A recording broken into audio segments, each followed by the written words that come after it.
ఎందుకు ఈ మాట అంటున్నానంటే,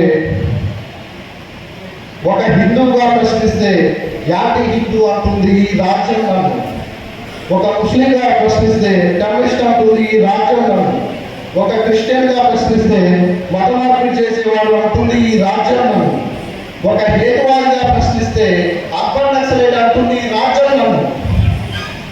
ఇంకా ఇలా ఎన్నెన్నో ఎవరు పాలకులు ఎవరు భక్షకులు చెప్పలేని సందేశాలు. భవిష్యత్తు అంతా ప్రశ్నలే. నా ఈ యువతరాన్ని హిందూ వినోదం అనే ఒక ఊపిలో బంధించారు.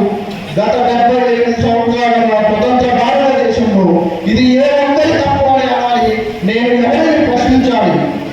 కాదు ఇది ఏ ఒక్కరి తప్పు కాదు అని నాకు నేనే సర్ది చెప్పుకోనా?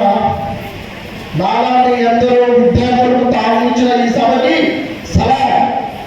నాలాంటి విద్యార్థులకు పూర్తిగా నిలుస్తున్నటువంటి నాలాంటి విద్యార్థులను ముందు